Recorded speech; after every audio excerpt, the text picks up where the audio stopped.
Hello बच्चों, आज हम आपकी वर्कशीट नंबर 23 जो आपके हिस्ट्री के चैप्टर नए प्रश्न नए विचार में से आई है।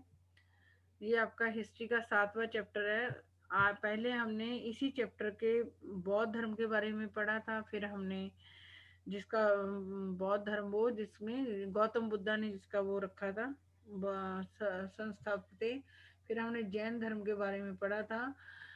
तो फिर हमने कल आज मतलब फिर इसके वो क्या होते हैं, संघ क्या होते हैं, वो लोगों का ग्रुप जो बौद्ध धर्म के लिए अपने घर छोड़ देते हैं उसको संघा बोलते हैं। फिर हमने आज हम बिहार के बारे बिहार क्या होता है। तो जैन तथा बौद्ध भिक्षु पूरे साल एक स्थान से दूसरे स्थान घूमते हुए उपदेश दिया करते थे। आपको पता, साल में 12 महीने होते हैं और 12 महीनों में कुछ दिन बारिश होती है और कुछ दिन ठंड पड़ती है और कुछ दिन गर्मी पड़ती है। तो जैन धर्म को मानने वाले लोग और बौद्ध धर्म को मानने वाले लोग जो अपना घर छोड़ देते थे सत्य की खोज में और ज्ञान प्राप्ति के लिए, उनको हम भिक्षु भिक्षुणी कहते थे।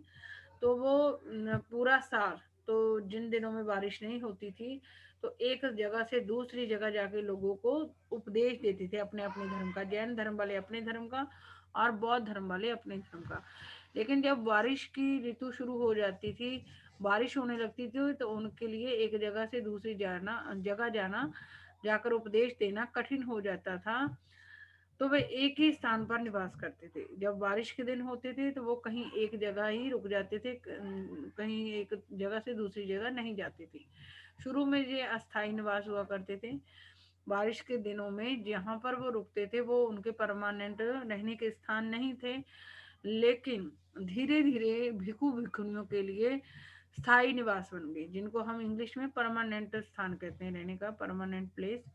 तो जब जैन धर्म के और बौद्ध धर्म के भिक्षु भिक्षुणियों के लिए रहने के लिए परमानेंट स्थान बन गए, निवास स्थान बन गए, तो जो उनके परम भिक्षु भिक्षुणियों के रहने के स्थायी निवास बनाए गए उनको क्या बोलते हैं? बिहार।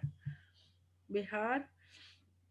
शुरू में जो इनके घर होते थे भिक्षु भिक्षुणियों के, जो जिनको हम बिहार बोलते हैं, उनको लकड़ी के बनाया गया और बाद में ईंटों के द्वारा बनाए जाने लगे। पश्चिमी भारत में विशेषकर कुछ विहार पहाड़ियों को खोदकर बनाए गए हैं।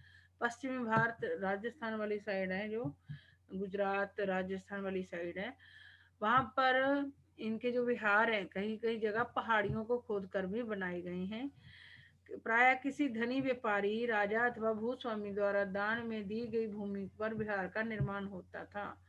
मतलब उनकी अपनी, तो वो तो घर छोड़ के आए होते थे, जो भिक्षु भिक्षुणी होते थे, तो उनके लिए जो घर बनता था जिस जगह पर, वो जगह कौन देता था? कोई धनी व्यापारी होता था, उसकी जगह होती थी, वो अपनी जगह इनको घर बनाने के लिए दे देता था भिक्षु भिक्षुणियों को। और बड़े बड़े जो जमीनों के मालिक होते थे वो जमीन दे देते थे, जहाँ वो मतलब दान कर देते थे। बड़े बड़े व्यापारी, अमीर लोग और जमीनों के जो मालिक होते थे भिक्षु भिक्षुणियों को उनका घर बनाने के लिए जमीन दान में दे देते थे। और फिर वहीं पर उनका भिक्षु भिक्षुणियों के घर को, आपको निवास स्थान को पता, विहार बोलते हैं, जो लकड़ी के भी होते थे, फिर बाद में ईंटों के बनने लगे। पश्चिमी भारत में तो पहाड़ियों को खोद कर भी विहार बनाए गए हैं। स्थानीय व्यक्ति भिक्षु भिक्षुणियों के लिए भोजन, वस्त्र तथा दवाइयाँ लेकर आते थे। और जिस जगह पर भी ये भिक्षु भिक्षुणियों के विहार होते थे, जहाँ रहने का स्थान होता था, वहाँ उनके आसपास रहने वाले लोग उनके लिए भोजन, पहनने के लिए वस्त्र और दवाइयाँ लेकर आते थे। जिस जगह भिक्षु भिक्षुणियों का रहने का स्थान होता था, घर होता था, विहार होता था, वहाँ पर उस एरिया के आसपास रहने वाले लोग उनके लिए भोजन, वस्त्र और दवाइयाँ लेकर आते थे, जिसके बदले जो भिक्षु भिक्षुणी लोगों को शिक्षा देते थे। जो लोग भिक्षु भिक्षुणियों को उनके स्थान पर आके वस्त्र, भोजन और दवाइयाँ देते थे, उसके बदले में ये भिक्षु भिक्षुणी क्या करते थे? उनको, लोगों को शिक्षा देते थे, उपदेश देते थे, अच्छी बातें बताते थे। कारले गुफा, महाराष्ट्र। ये महाराष्ट्र में है, कारले गुफा है महाराष्ट्र में। ये इस गुफा में कौन रहते थे? भिक्षु भिक्षुणी रहते थे। एक विहार जगह भिक्षु भिक्षुणी रहकर ध्यान किया करते थे। तो जिस जगह वो रहते थे, खाना पीना तो नहीं बनाना होता था, उन्होंने तो बस जिस जगह वो रहते थे आपको पता पुरुषों के लिए अलग स्थान होता था, औरतों के लिए अलग स्थान होता था। बस वहां पर उन्हें ज्यादा टाइम क्या करना होता था, ध्यान लगाना होता था, मेडिटेशन करनी होती थी। तो इस तरीके से बच्चों जो है आपको पता चल गया कि वो उनका कैसे रहन सहन था। जैन धर्म को मानने वाले जो लोग और बौद्ध धर्म को मानने वाले लोग जो ज्ञान प्राप्ति और सत्य प्राप्ति के लिए अपना घर छोड़ के सुखों, घर के सुखों को त्याग कर चले जाते थे, उनके बारे में पढ़ा कि वो संघों में मिलकर रहते थे। विहार उनका परमानेंट रहने का स्थान होता था। कैसे या तो वो मांग कर खाते थे या फिर कोई उनको वहीं पर खाने पीने की चीजें दे जाता था। विहार क्या होते थे? भिक्षु भिक्षुणियों के रहने के स्थायी स्थान को विहार कहते हैं। ये आपका आंसर यहाँ पे है।